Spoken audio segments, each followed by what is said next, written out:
Brothers and sisters, Mes frères et sœurs, I'd like to ask one je very voudrais important poser une question. question très importante. What quality defines Quelle us qualité as nous members définit of le the mieux, Church of nous, Jesus membres de Christ l'Église de of Latter-day Jésus-Christ des Saints des derniers jours? Saints? Today I'd like to speak Aujourd'hui, about, je voudrais parler the answer to this question. de la réponse à cette In the question. first century AD, Au 1er siècle après Jésus-Christ, les membres de l'Église qui grandissaient à Corinthe étaient enthousiastes à propos de l'Évangile. Presque tous étaient des convertis récents. Beaucoup y étaient attirés par la prédication de l'apôtre Paul et d'autres. Mais les saints de Corinthe étaient également querelleurs. Ils se disputaient entre eux. Certains se sentaient supérieurs aux autres. Ils se traînaient mutuellement devant les tribunaux. Quand Paul l'a appris, il leur a écrit, contrarié, une lettre où il les suppliait de devenir plus unis. Il y répond aux questions qui avaient fait l'objet de différends. Puis, vers la fin, il leur dit qu'il veut leur montrer une voie par excellence. Vous rappelez-vous ce qu'il écrit ensuite? Quand je parlerai les langues des hommes et des anges, leur dit-il, si je n'ai pas la charité, je suis un airain qui résonne ou une cymbale qui retentit. Le message de Paul à ce nouveau groupe de saints est simple et direct. Rien de ce que vous faites ne servira à grand-chose si vous n'avez pas la charité. Vous pouvez parler en langue, avoir le don de prophétie, comprendre tous les mystères et posséder toute la connaissance. Auriez-vous même la foi pour déplacer des montagnes sans la charité? Cela ne vous profitera en rien. La charité est l'amour pur du Christ. Le Sauveur a donné l'exemple de cet amour et l'a enseigné même pendant qu'il était tourmenté par ceux qui le méprisaient et le haïssaient. Un jour, les pharisiens ont essayé de le piéger en lui posant une question apparemment impossible. Maître, ont-ils demandé, quel est le plus grand commandement de la loi? Les pharisiens avaient débattu en long et en large de cette question et avaient défini plus de 600 commandements. Ils pensaient certainement que si la détermination de leur niveau de priorité était une tâche si difficile pour les savants, la question serait impossible pour ce fils de charpentier de Galilée. Et quand ils ont entendu sa réponse, ils ont dû être décontenancés, car elle mettait le doigt sur leur grande faiblesse. Il a répondu, « Tu aimeras le Seigneur ton Dieu de tout ton cœur, de toute ton âme et de toute ta pensée. » C'est le premier et le plus grand commandement. Et voici le second qui lui est semblable. « Tu aimeras ton prochain comme toi-même. » De ces deux commandements dépendent toute la loi et les prophètes. Depuis ce jour, cette déclaration inspirée a été répétée au cours de nombreuses générations. Maintenant, pour nous, la mesure de notre amour est la mesure de la grandeur de notre âme. Les Écritures nous disent que si quelqu'un aime Dieu, celui-là est connu de lui. Quelle promesse merveilleuse! C'est exaltant de penser que le Créateur du ciel et de la terre puisse nous connaître et nous aimer d'un amour pur et éternel. En 1840, Joseph le prophète a envoyé une épître aux 12 où il enseignait « L'amour est une des principales caractéristiques de la divinité et ceux qui aspirent à être les fils de Dieu devraient le manifester. » Un homme rempli de l'amour de Dieu ne se contente pas de faire du bien à sa famille seulement, mais parcourt le monde entier, vivement désireux de faire du bien à tout le genre humain. Quand nous montrons notre amour aux gens qui nous entourent, nous accomplissons l'autre moitié du grand commandement. Tu aimeras ton prochain comme toi-même. Les deux commandements sont nécessaires, car lorsque nous portons les fardeaux les uns des autres, nous accomplissons la loi du Christ. L'amour est le commencement, le milieu et l'aboutissement du chemin que doit suivre le disciple. Il réconforte, conseille, guérit et console. Il nous fait traverser les vallées de ténèbres et le voile de la mort.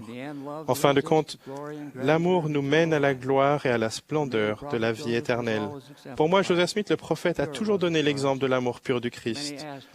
Beaucoup de gens ont demandé pourquoi il s'était fait autant de disciples et les avait conservés. Il a répondu, « C'est parce que je possède le principe de l'amour. » Il y a l'histoire d'un garçon de 14 ans qui était venu à Nauvoo à la recherche de son frère qui vivait près de là. Le jeune garçon était arrivé en hiver sans argent ni amis. Quand il s'est enquis de son frère, le garçon a été conduit dans une grande maison qui ressemblait à un hôtel. Là, il a rencontré un homme qui lui a dit « Entre, mon garçon, nous allons prendre soin de toi. » Le garçon a accepté et a été emmené dans la maison, où il était nourri et chauffé, et on lui a donné un lit. Le lendemain, il gelait à pierre fendre, mais malgré cela, le garçon s'est préparé à faire à pied les 13 kilomètres jusqu'à l'endroit où son frère logeait. Quand il a vu cela, le maître de maison a dit au jeune garçon de rester un peu. Il a dit qu'un chariot allait bientôt arriver et qu'il pourrait retourner avec lui. Quand le garçon a protesté en disant qu'il n'avait pas d'argent, l'homme lui a dit de ne pas s'en faire pour cela, que l'on prendrait soin de lui. Plus tard, le garçon a appris que le maître de maison n'était autre que Joseph Smith, le prophète mormon. Ce garçon s'est rappelé cet acte de charité tout le reste de sa vie. Dans un message récent de l'émission Music and the Spoken Word, du chœur du tabernacle mormon, il est question d'un vieux couple marié pendant des dizaines d'années. Comme elle perdait peu à peu la vue, la femme ne pouvait plus se soigner comme elle l'avait fait pendant tant d'années. Sans qu'elle le lui demande, le mari a commencé à lui teindre les ongles pour elle. Il savait qu'elle pouvait voir ses ongles quand elle les tenait près de ses yeux, juste au bon angle, et il la faisait sourire. Comme il aimait la voir heureuse, il a continué à lui faire les ongles pendant plus de 5 ans, jusqu'à son décès.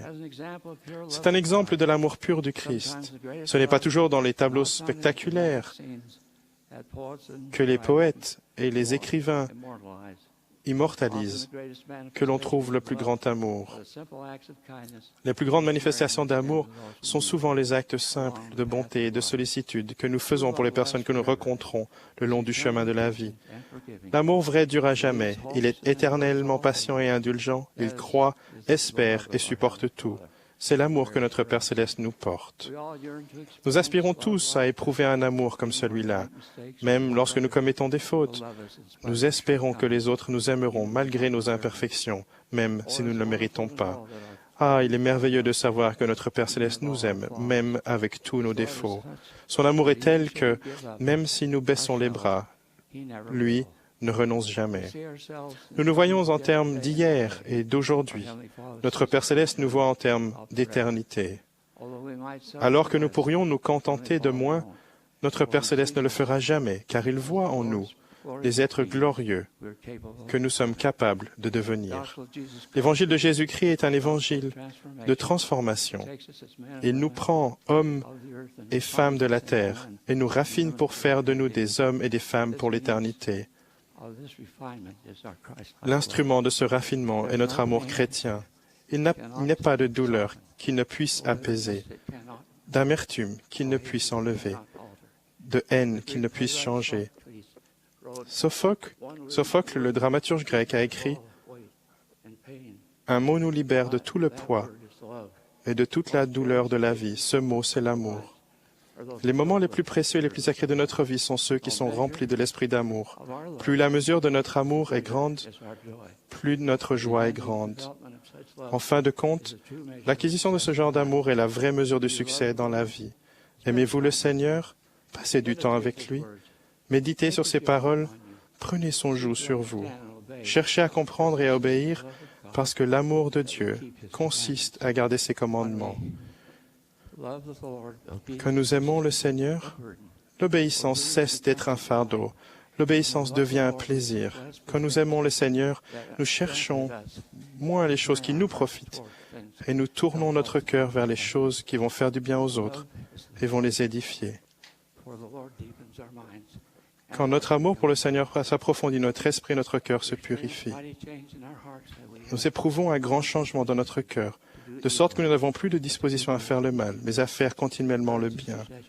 Mes frères et sœurs, en réfléchissant dans la prière à ce que vous pouvez faire pour augmenter l'entente et la spiritualité et édifier le royaume de Dieu, pensez à votre devoir sacré d'enseigner aux autres à aimer le Seigneur et leurs semblables. C'est le but essentiel de notre existence. Sans la charité, qui est l'amour pur du Christ, tout ce que nous pouvons accomplir a peu d'importance.